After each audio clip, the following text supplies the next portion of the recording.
এই বিষয়ে হাঁস পালন করে নিঃস্ব হওয়াটা স্বাভাবিক। কেন আমি যদি আপনাকে বলি, তো একটা ব্যবসা যদি লস থাকে লাভ থাকে তাহলে লস হবে না? অবশ্যই হবে। তাহলে আমাকে জেনে বুঝে ব্যবসা করতে হবে। যেখানে লাভ আছে সেখানে লস আছে। আর একটা জিনিস খেয়াল করবেন, যেই ব্যবসার লাভ তত বেশি সেই ব্যবসায় লস তত বেশি। মানে আমি যদি এখানে 50 টাকা আর্ন করি তাহলে আমার 50 টাকা লস হবে, এটা মাথায় জেনে বুঝে ব্যবসা আসতে হবে। যে হাঁস সুস্থ রাখার জন্য আপনার 4টা ভ্যাকসিন করে আপনার দায় সারে ফেলবেন তা না। মানে আমি এমনটা বলতে চাচ্ছি যে খামারিদেরকে, যে ভ্যাকসিন করার পরে আপনার প্রত্যেক দিন প্রতি সপ্তাহে পর্যবেক্ষণ রাখতে হবে, যাতে ঠান্ডা না লাগে, পেট খারাপ না হয়, বিভিন্ন ওষুধ ট্রিটমেন্ট এরা চালিয়ে যেতে হবে। এবং কেন এই হাঁসটা কেন বেশি বিক্রি হয়, এটা যদি প্রধান কারণ আমি যদি বলি, যে আমি বাংলাদেশে যত জায়গায় হাঁসের বাচ্চা দিছি কোনো জায়গায় যে রেজাল্ট এমন না যে 4 মাসের আগে পড়াশোনা আসে নাই। মানে এটা 100% 3.5 মাস থেকে 4 মাসের ভিতরে পড়াশোনা আসে। তো একটা হাঁস যদি আপনার 2 মাস আগে পড়াশোনা আসে, তাহলে আমি মনে করি যে এর চেয়ে বেটার আর হাঁস হতে পারে না। সুপ্রিয় দর্শক, আসসালামু আলাইকুম। আপনাদেরকে স্বাগত জানাচ্ছি নতুন একটি প্রতিবেদনে। দর্শক বন্ধুরা, আজকে আমরা চলে এসেছি কিশোরগঞ্জে। আপনারা দেখতে পাচ্ছেন আমার পাশেই অসংখ্য হাঁস বিচরণ করছে। এটি হচ্ছে একটি ফরহাদ ভাইয়ের খামার। এখানে রয়েছে কালো হাঁস। আপনারা ব্ল্যাক হুল নামে যে হাঁসকে চিনে থাকেন, মূলত সেই হাঁসের খামারে আজকে চলে এসেছি। এখানে কিন্তু প্রায় 2000-এরও বেশি হাঁস রয়েছে। একটু তো ভালো করে লক্ষ্য করেন দর্শক, আপনারা যতদূর চোখ যায় শুধু হাঁস আর হাঁস দেখা যাচ্ছে। এমন দৃশ্য কিন্তু আসলে তেমন চোখে পড়ে না। আমি কিন্তু বেশ অবাক হয়েছি এই হাঁসের খামারে এসে। আজকের এই পর্বে আমরা আপনাদেরকে দেখাবো ফরহাদ ভাই কীভাবে এত বড় একটি হাঁসের খামার পরিচালনা করেন, পাশাপাশি কালো হাঁস পালনের সুবিধা কী কী আছে সেসব বিষয় নিয়ে একটি পূর্ণাঙ্গ প্রতিবেদন দেখানোর চেষ্টা করব। আশা করছি পুরোটা আয়োজন জুড়ে পাশেই থাকবেন।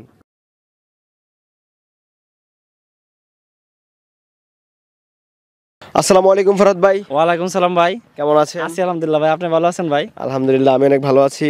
ফরহাদ ভাই, আরো ভালো লাগছে আপনার হাঁসের খামারে এসে। জি ভাই। আচ্ছা, যতদূর চোখ যায় শুধু কালো হাঁস আর কালো হাঁস। জি ভাই, আপনাদের দোয়া ভাই। কত হাজার আছে এখানে? এনে 2000 আছে। 2000? জি, একসাথে? একসাথে 2000 আছে এনে।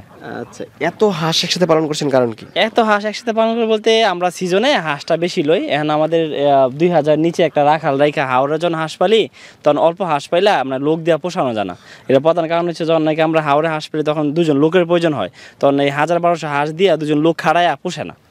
আচ্ছা, আপনি কিন্তু দীর্ঘদিন যাবতই কালো হাঁস পালন করছেন। জি, আমি মোটামুটি আপনাদের দোয়ায় 2020 সাল থেকেই কালো হাঁস নিয়ে কাজ করছি। এর আগে অন্য হাঁস নিয়ে কাজ করতাম, তো কালো হাঁস নিয়ে আমি ব্যাপক সফলতা অর্জন করছি এবং কালো হাঁস নিয়ে আমি ভালো কিছু করার চিন্তা ভাবনা আছে আমার। আচ্ছা, এই যে ব্যাপকভাবে কালো হাঁসটি আপনি পালন করছেন, এর পিছনে প্রধান কারণটা কি? এর পিছনে প্রধান কারণ হচ্ছে ভাই, একটা কথা কি, যেখানে আপনার লাভ দেখবেন সেখানে তো যাবেন। এটা বেসিক্যালি আমি আমার খামারি সহ এবং সমস্ত বাংলাদেশে কালো হাঁসের চাহিদা যে এত পরিমাণে বেড়ে গেছে, যে আমি যখন এই হাঁসটা উৎপাদন করি, যখন আপনারা জানেন যে আমি ইতিমধ্যে বাচ্চা বিক্রি করি, তখন আমি যখন বাচ্চা বিক্রি করতাম যাই, তখন অন্য জাতের বাচ্চা যদি বিক্রি হয় ওই 20% এটা বিক্রি হয় 80%। তাহলে সেই বিক্রির সুবাদে এই বাচ্চারা আমি হাঁসটা বেশি পালন করি। এবং কেন এই হাঁসটা কেন বেশি বিক্রি হয়, এটা যদি প্রধান কারণ আমি যদি বলি, যে আমি বাংলাদেশে যত জায়গায় হাঁসের বাচ্চা দিছি কোনো জায়গায় যে রেজাল্ট এমন না যে 4 মাসের আগে পড়াশোনা আসে নাই। মানে এটা 100% 3.5 মাস থেকে 4 মাসের ভিতরে পড়াশোনা আসে। তো একটা হাঁস যদি আপনার 2 মাস আগে পড়াশোনা আসে, তাহলে আমি মনে করি যে এর চেয়ে বেটার আর হাঁস হতে পারে না। আর একটা জিনিস আপনি খেয়াল করে দেখেন, আপনি যখন দেখেন প্রত্যেকটা হাঁসের ওজন কিন্তু 1.5 কেজি প্লাস, 2.5 কেজি 2 কেজি। একটা হাঁস রুষ্টপুষ্ট এবং সুস্থ সবল এবং তাজা থাকে। এই হাঁসটার বৈশিষ্ট্য হচ্ছে ওজন একটু বেশি হয়, যাতে দীর্ঘ সময় ডিম দিতে পারে। আচ্ছা, আশেপাশে কিন্তু সব ফাঁকা জমি, আপনারা কি প্রাকৃতিকভাবে পালন করছেন এখানে? এখানে আশেপাশে ফাঁকা জমি, ধরুন না এই মাঠে খাবার আছে, এই মাঠে যতদিন খাবার খাইতে পারবে সে এখানে খাবে, এই মাঠে খাবার শেষ হলে অন্য মাঠে নিয়ে যাবে, এভাবে মানে যাযাবরের মতো চলবে। যখন এক সময় দেন এখানে ধান লাগাই ফেলবে, তখন কি হবে, তখন বন্দি করে আমরা ফিড এবং অন্য আদার্স সাপ্লিমেন্ট দিয়ে থাকি। আচ্ছা, তার মানে এই হাঁসগুলো খুব তাড়াতাড়ি ডিমে আসে, যার কারণে খামারের লাভবান হচ্ছে। এটার প্রধান বৈশিষ্ট্য হচ্ছে আগে ডিম পারে এবং ওজন বেশি হওয়ার কারণে, মানে বডি ওয়েটটা বেশি থাকার কারণে সে ডিম দিতে গেলে সে দীর্ঘ সময় একটা ডিম দিতে পারে। ও নর্মাল হাঁসগুলো কি হয়, যখন 6 মাস পর থেকে ডিম পাড়া শুরু করে, ডিম পাড়া শুরু করার পরে 6-7 মাস ডিম পাড়ার পরে সে উইক হয়ে যায়। উইক হয়ে যাওয়ার কারণে পরে সে নতুন করে আবার ডিম গ্যাবে আসে। তো এই যেহেতু এই হাঁসটার বডি ওয়েটটা 1800 থেকে 2 কেজি হয়, সেই জন্য এটা যখন ডিমে আসে তখন মিনিমাম আপনি 10 থেকে 12 মাস ডিম পাচ্ছেন। আমরা সাধারণত 8 থেকে 10 মাস ধরে রাখি একটা না। তো সেই জায়গা থেকেও এটা বেটার। সবচেয়ে বড় ব্যাটার হচ্ছে এটা আর্লি ডিম পারে। আচ্ছা, আমরা যে হাঁসগুলো দেখতে পাচ্ছি এগুলার কত মাস বয়স চলছে? এগুলার নতুন প্রোডাকশন শুরু হচ্ছে 5 মাস হয় নাই, 4.5 মাস, মোটামুটি অর্ধেকের উপরে প্লাস মানে ডিম আছে, অর্ধেক গ্রুপে ডিম আছে। তো এটা যেগুলো ক্যাম্বেল দেখছেন, এই ক্যাম্বেল হাঁসগুলো যখন আমরা ডিমে যখন নাকি আমরা হেচিং করবো, 4.5 মাস মোটামুটি ডিম মানে আমাদের 50% উপরে ডিম বর্তমানে আছে। যখন নাকি আমাদের 90-80% ডিম হবে, ডিমের সাইজ বড় হবে, তখন ক্যাম্বেলগুলো আমরা আলাদা করে ফেলবো এবং ব্ল্যাক হোলগুলো আমরা আলাদা করে ফেলবো। আচ্ছা, যাতে করে আপনারা ভালো মানের বাচ্চাটা ফোটাতে জি পারেন। অবশ্যই। এখানে কথা হচ্ছে কোনটা, মা যদি ভালো না তাহলে সন্তান কোথা থেকে ভালো হবে। এখানে অনেকে প্রশ্ন করতে পারেন যে আপনাদের ভাই ক্যাম্বেল আর ব্ল্যাকহুল একসাথে পালা। এখন যেহেতু আমরা হেচিংয়ের ডিম দিচ্ছি না, সেই কারণে আমরা আপাতত খরচ কমানোর জন্য আপাতত একসাথে রাখছি। এখন ডিম বিক্রি করছেন? এখন আমরা ডিমগুলো বাজারে বিক্রি করে দিচ্ছি, কারণ ছোটো ডিম নতুন প্রোডাকশন হওয়ার কারণে ডিমের সাইজটা ছোটো, সেই জন্য ডিমের সাইজও ভালো না হলে বাচ্চার মানও ভালো হয় না। তার মানে আমরা যখন নাকি ডিমটা পালা শুরু হওয়ার পরে যখন নাকি 80% ডিমে যাবে এবং ফুল প্রোডাকশন আসবে, তখন গিয়ে আমরা এই হাঁসটারে এই ডিম থেকে আমরা বাচ্চা উৎপাদনে যাব। আচ্ছা, কি কি ভ্যাকসিন করা আছে এই হাঁসে? এই হাঁসে আমরা 2টা ভ্যাকসিন করা আছে, ডাক প্লেগ, 2টা গাছের কলেরা। এখন প্রতি 3 মাস পর আবার ডাক প্লেগ কলেরা অন্তর করব। এবং হাঁসকে সুস্থ রাখার জন্য আমি যদি বলি যে হাঁসকে সুস্থ রাখার জন্য একবারে পরিপূর্ণ ভ্যাকসিনটাই মানে খুব মানে মানে কমন এটা না। আমি আবার বলি আমাদের উদ্দেশ্যে যে হাঁস সুস্থ রাখার জন্য আপনার 4টা ভ্যাকসিন করে আপনার দায় সারে ফেলবেন তা না। মানে আমি এমনটা বলতে চাচ্ছি যে খামারিদেরকে যে ভ্যাকসিন করার পরে আপনি প্রত্যেক দিন প্রতি সপ্তাহে পর্যবেক্ষণ রাখতে হবে, যাতে ঠান্ডা না লাগে, পেট খারাপ না হয়, বিভিন্ন ওষুধ ট্রিটমেন্ট এরা চালিয়ে যেতে হবে। আপনি ভ্যাকসিন করলেন দায় সারা বক্তব্য যে ভ্যাকসিন তো করছি রোগ হবে না, এটা একদম ভুল তথ্য। আচ্ছা, কত গ্রাম খাবার প্রয়োজন হয় এখন ডিম পাড়া হাঁসের? সুস্থ হাঁসের দৈনিক 150 গ্রাম খাবার প্রয়োজন, যদি তাকে ফিট সাপ্লিমেন্ট দেন। যদি সে হাওরে খায় তাদের হিসাব নাই, কারণ আমরা হাওরে খাওয়ার কোনো হিসাব ধরি না, সে যতক্ষণ খাইতে পারে খায়। যদি তাকে আবদ্ধ অবস্থায় খাওয়ান তাহলে তাকে অবশ্যই 150 গ্রাম খাবার দিতে হবে। আচ্ছা, এখন তো আপনারা হাওরে পালন করছেন? জি, এখন হাওরে খাওয়ানো পালন করছি। মানে না, একটা টপিক বলি আপনাকে, যারা হাওরে হাঁস পালন করে তাদের সাথে বলি, হাওরে যখন সারাদিন খাবে, শামুক ঝিনুক যা পায় সে শাক খাক, রাত্রেবেলা এবং সকালবেলা অবশ্যই তারা ধান গম যাই পারেন সাপ্লিমেন্ট হিসাবে মানে এক্সট্রা খাবার হিসাবে দিতে হবে।